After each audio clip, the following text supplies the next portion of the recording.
اللهم صل علی سیدنا و مولانا محمد النبی الأمی وآلہ وصحبہ وسلم صلاۃ و سلام علیک یا رسول اللہ میں سید محمد محمد قصاص الانبیاء میں ڈال رہا ہوں۔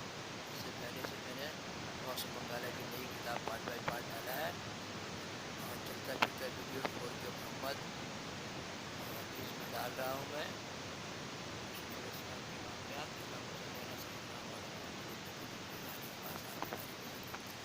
نام احمد لیا کیجئے، زندگی کا مزہ لیجئے، زندگی کا مزہ لیجئے۔ نام احمد لیا کیجئے، زندگی کا مزہ لیجئے۔ محمد محمد محمد محمد محمد ہمارے بڑی شان والے، ایک کے نور کے دوجے ٹکڑے احمد اور محمد۔ عیسیٰ علیہ السلام بولے میرے بعد احمد آتے ہیں۔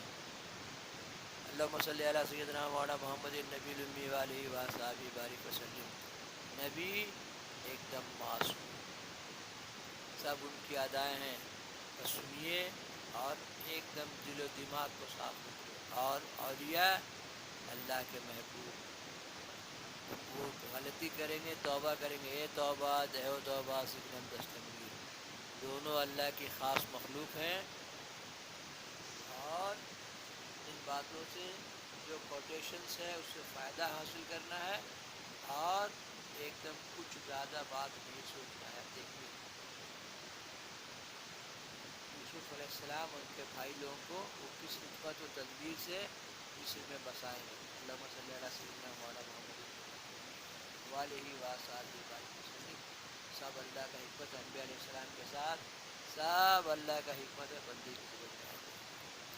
خوب آگاہ تھے، ایک جاسوس پوشیدہ ان کی خبر کو بھیجا، تب جا کے خبر لایا کہ کنعانی سب حضور سے مقابلہ کرنا چاہتے ہیں۔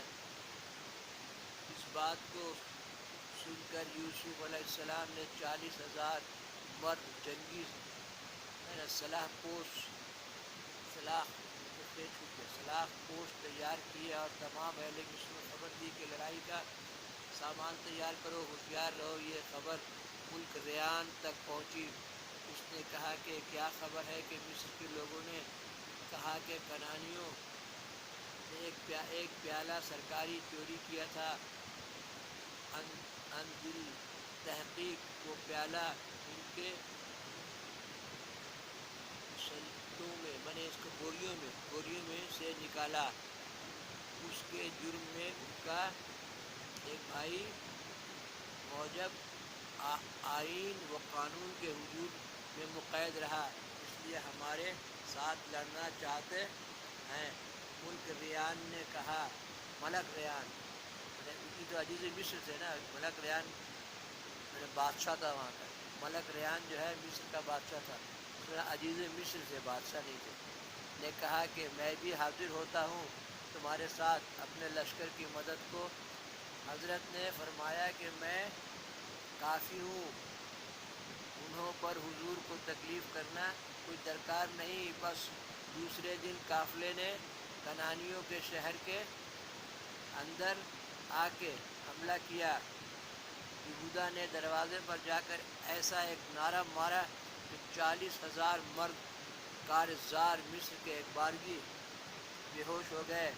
اور سمون میں بھی دوسری راہ سے آ کے شجاعت اپنی دکھائی۔ مصر کے لشکریوں نے جب یہ حال دیکھا سب شکست پا کے پسپا ہوئے، اور یوسف علیہ السلام 40,000 مرد سپاہ کے بیچ میں تھے۔ دیکھا کہ ان کے بڑے نے ایک پتھر اٹھا کر قلعہ کوشک پر ایسا پھینک مارا کہ تمام مکان ٹوٹ پڑا، اور دیکھا کہ تمام لشکر مصیبت سے انہوں کے پسپا ہوا، ہیبت سے ان کو پسپا ہوا۔ تب وہ دستار جو بھائیوں نے باپ سے لا کر دی تھی، ابراہیم خلیل اللہ کی تھی، بطور معجزہ کے لا کر ان کو دکھا دیا۔ بطور معجزہ کے لا کر ان کو دکھا دیا، تب بھائی سب ان کے سست اور کمزور ہو گئے۔ بعدو یوسف علیہ السلام نے ایک ہی حملے میں سب کو پکڑ لیا۔ تب اہل مصر کو تسلی ہوئی، اور بادشاہ ریان نے جب یوسف کی جواں مردی دیکھی، بہت سی تعریف کی۔ یوسف نے انہوں سے کہا کہ شاید تم نے دل میں یہی بات ٹھہرائی ہوگی کہ مصر میں تمہارے مقابلے کا نہیں ہے۔ اب آپ سوچیے اس میں کتنا حکمت ہے کہ جب سب بھائی مصر میں آ جائیں گے تو مصر کے لوگوں کو کیسا ہیبت ہو جائے گا ان لوگوں سے، ہے نا۔ بھائیوں کو بلائے نا مصر میں، جو واقعہ پیش آیا اس میں سب نبی کے ساتھ اللہ کا حکمت ہے، نبی کے ساتھ سب اللہ کا حکمت ہے، بندے کی سمجھ میں آئے چاہے نہیں آئے۔ اب جب یہ بھائی لوگ آئیں گے اس کے ان کے یوسف علیہ السلام کا جب مصر میں آباد ہوں گے، تب آپ سوچیے یوسف علیہ السلام کے بھائیوں سے مصر کو کتنا ہیبت رہے گا، کیونکہ انہیں کی حکومت قائم ہونا ہے۔ دیکھیے بہت سی تعریف کی انہوں نے۔ تب اہل مصر کو تسلی ہوئی، اور بادشاہ ریان نے جب یوسف علیہ السلام کی جواں مردی دیکھی، اپنے بھائی لوگ پر فتح پا لیا۔ بہت سی تعریف کی یوسف نے۔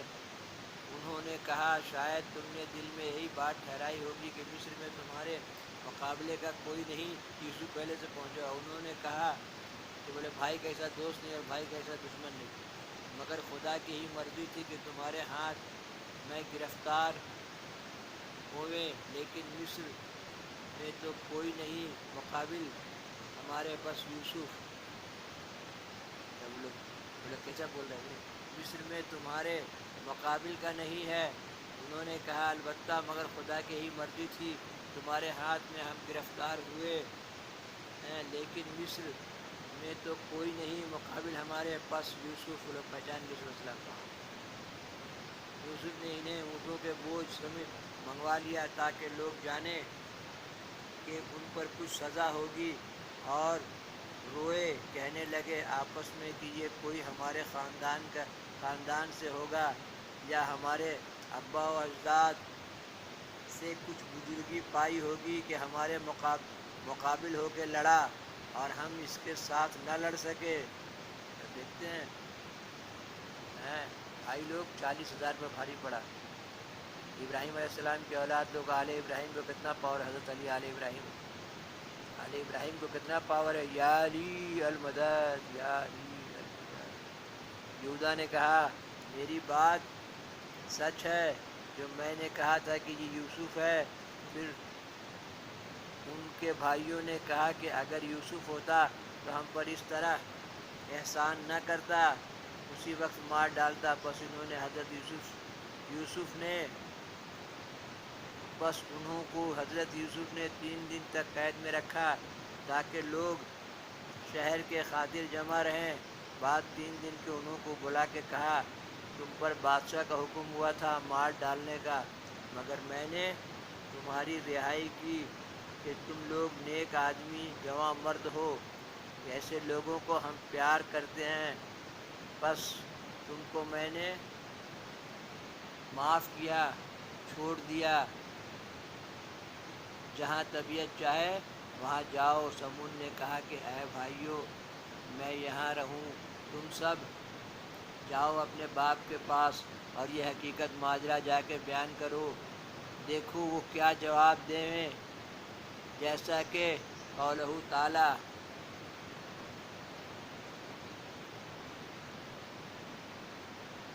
سمون نے کہا پھر جاؤ اپنے باپ کے پاس اور کہو کہ اے باپ تیرے بیٹے نے چوری کی۔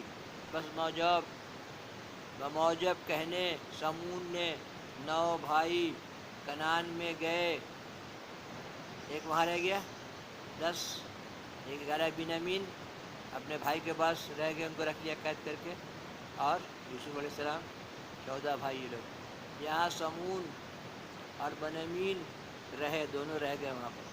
اللہم صلی علی سیدنا مولانا محمد النبی علیہ وصحبہ وبارک۔ پارٹ یہاں سے 28 ڈالیں گے۔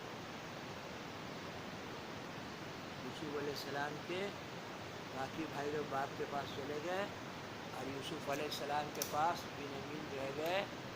یہ سب کہانی دیکھیے بعد میں جب بھائی لوگ کو بلائیں گے وہ ہے نا تو مصر کے لوگوں پر کتنا دبدبا رہے گا یوسف علیہ السلام کا. تو انبیاء علیہ السلام کے ساتھ یہ سب اللہ کا حکمت ہے نا. اس میں ایسا دل میں ذرا بھی خیال نہیں لائے کہ بھائی کو چوری سے پھنسا لیا. سب اللہ کا حکمت ہے, بندے کی سمجھ میں آنی چاہے نہیں ہے. تو انبیاء علیہ السلام کی ادائیں ہیں. انبیاء علیہ السلام اللہ تعالیٰ نے کہا معصوم ہیں, اور اولیاء اللہ محبوب ہیں, ان کو بہت پیرتا ہے اولیاء اللہ کو. اولیاء اللہ کی کہانی میں اللہ تعالیٰ اولیاء اللہ کو اتنا پیرتا ہے نا کہ بیچارے لوگ کبھی کبھی ناچ کے کوٹھے پر بھی چلے جاتے ہیں. اسی لیے وہ لوگ ساری دنیا کو معصوم سمجھتے. کچھ اولیاء بولتے ہیں کعبہ بتخانہ من سلام, سب سے محبت کرنا ہے. اب مقابلے میں بھائی ہے تو بھائی سے بھی لڑنا ہے. دیکھیں یوسف علیہ السلام بھائی سے لڑے نا, تو جو تمہارے مقابلے میں آئے اس سے لڑنا ہے.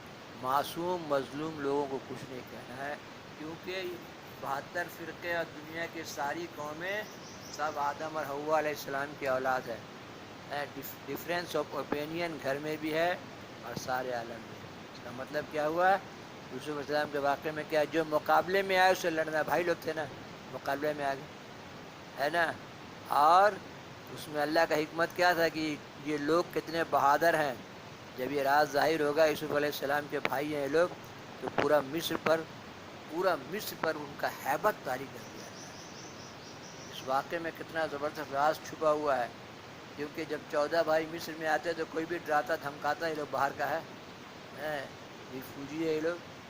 لیکن پہلے ان لوگوں نے ان کے 40,000 لشکر کو بے ہوش کر دیا اپنے ہیبت سے ہے نا. پھر یوسف علیہ السلام اپنے تدبیر سے ان پر فتح پائے. یہ واقعہ سے یہی سمجھنا چاہیے کہ یوسف علیہ السلام نے پورے مصر پر اپنے بھائیوں کا ہیبت طاری کر دیا. اسی لیے مصر آج بھی اسلام پر ہے, اور مصر کا چابی حضرت عمر رضی اللہ عنہ کو دیا گیا. اللہم صلی علی سیدنا مولانا محمد النبی الامی وعلیہ وصحبہ بارک وسلم صلاۃ و سلاما علیک یا رسول.